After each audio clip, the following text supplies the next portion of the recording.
Good morning everyone and welcome back to my YouTube channel. Nadu সকলোকে মই নতুন ভিডিঅ'লৈ স্বাগতম জনালোঁ। মই এতিয়া শুই উঠিলোঁ আৰু এতিয়া মই আজি মোৰ এটা জেগাত যাবলগীয়া আছে আৰু ক'ত যাবলগীয়া আছে দেখাম বাৰু। প্ৰথমতে মই গা পা ধুই ৰেডি হ'লোঁ আৰু তাৰপিছত আপোনালোকক দেখুৱাম। এতিয়া মই গা পা ধুই ৰেডি হৈ গ'লোঁ আৰু চাহ কৰি আছোঁ আৰু চাহ খাই লওঁ, তাৰপিছতে যাম আৰু দেখুৱাম। মই এতিয়া ৰেডি হৈ গ'লোঁ আৰু এতিয়া যাবলৈ ওলালোঁ।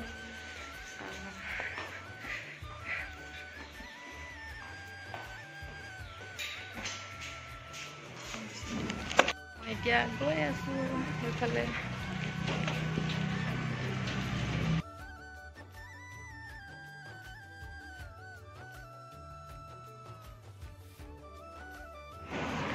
মই য'ত আহিছিলোঁ আহি পাই গ'লোঁ। মই মাৰ্ঘেৰিটা আহিছিলোঁ আৰু মাৰ্ঘেৰিটা আহি পাই গ'লোঁ। মই এতিয়া যিহেতু ৰাতিপুৱা একো খোৱা নাছিলোঁ, ভোক লাগিছে, কেক আৰু যিহেতু মোৰ এক্সামৰ কাৰণে অলপ টাইম আছে, তো মাৰ্ঘেৰিটা অলপ ফুৰিম আৰু এতিয়া ফুৰিম মানে ৱাক, বিশেষ কিটো আছে সেইটো নাজানো, তো অলপ ৱাক কৰোঁ, চাওঁ কি আছে ওচৰে পাঁজৰে।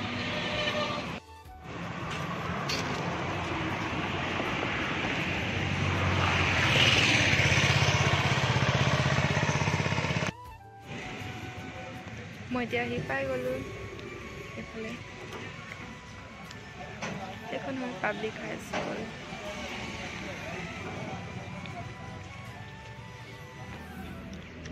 এইখনে হয় মাৰ্ঘেৰিটা পাব্লিক হাই স্কুল। এক্সাম হয়তো এটা বেছ মৰ্ণিং শ্বিফ্ট চলি আছে চাগে। এফালে গোটেই CRPF পুলিচ, এফালে মোৰ 1টা বজাত আছে, তো অলপ দেৰি ৱেইট কৰিব লাগিব। মাৰ্ঘেৰিটা আগতে এনেকৈ আহি পোৱা নাই, তো আজি ফাৰ্ষ্ট টাইম এনেকৈ আহিছোঁ আৰু অকলে আহিছোঁ, তো সেইকাৰণে স্কুলখন বিচাৰোঁতে অকণমান টাইম লাগিলে আৰু ফাইনেলি স্কুলখন বিচাৰি পালোঁ।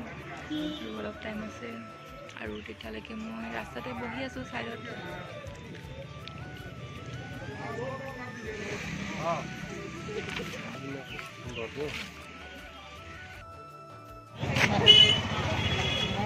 এতিয়া এক্সাম শেষ হৈ গ'ল আৰু এতিয়া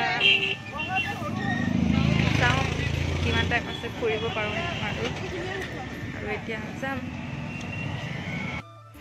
ভাবিছিলোঁ অলপ ফুৰিম বুলি, কিন্তু এতিয়া 3টা বাজিলেই আৰু যিহেতু একো খোৱাও নাছিলোঁ, তো ভোক লাগিছে, তো অলপ কিবা এটা খাওঁ বুলি ৰেষ্টুৰেণ্টত আহিলোঁ।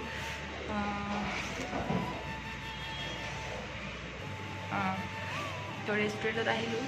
ৰেষ্টুৰেণ্টখনৰ নাম হৈছে ক্ৰ'জ ৰোড কেফ। তো যি টি খোৱাতকৈ পেট ভৰা কিবা এটা অৰ্ডাৰ কৰিলোঁ আৰু ৰুটি অৰ্ডাৰ কৰিছোঁ।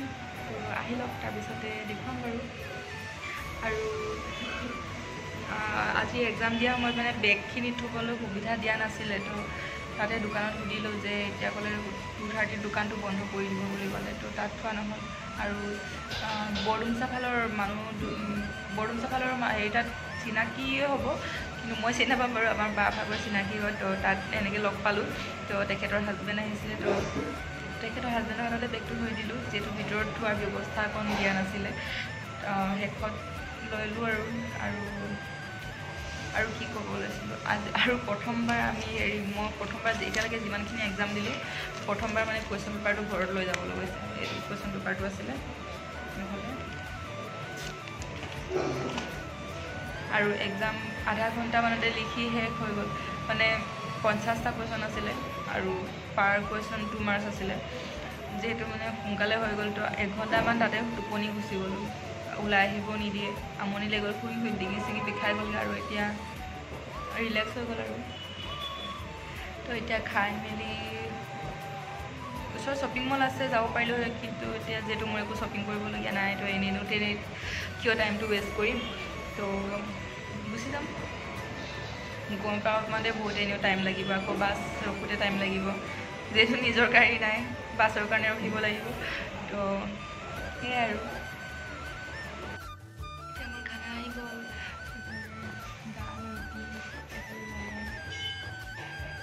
যিহেতু অকলে বিন্দাছ ভিডিঅ' বনাই আছোঁ, কোনো নাই, খালী গোটেই, তো মই আৰু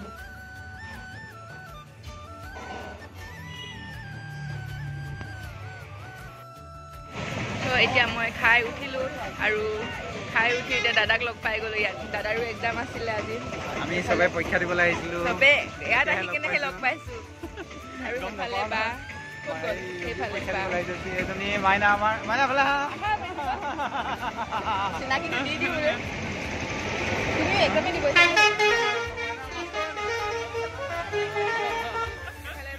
এফালে দাদা আৰু এতিয়া আমি একেলগে যাব পাৰিম যোৱা সময় বাছ ৰখিব লাগিব এতিয়া অলপ দেৰি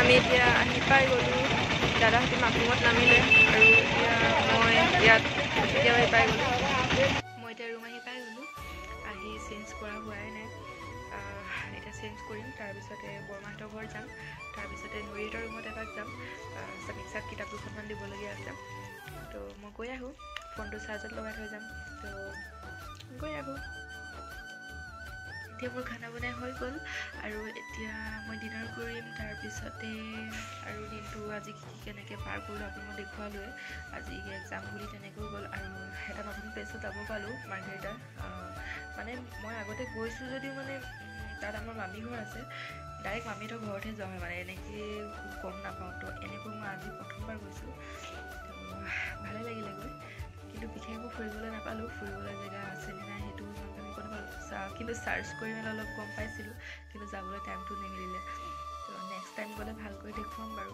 কিন্তু আজি যিমানখিনি মই ভাবিছোঁ শ্বপিং মলত আছিলে তাত শ্বপিং মলত সোমাম বুলি কিন্তু সেয়াই একো ল'ব নাছিলে আপোনাৰ লগত কৈছিলে তো সেয়াই আৰু আজিৰ ভিডিঅ'টো ইমানেই আছিলে আপোনালোকে মোৰ ভিডিঅ'বোৰ চাব লাইক কমেণ্ট শ্বেয়াৰ ছাবস্ক্ৰাইব সকলোবিলাক কৰিব আৰু লগতে বেল আইকনটো ক্লিক কৰি দিব আৰু থেংক ইউ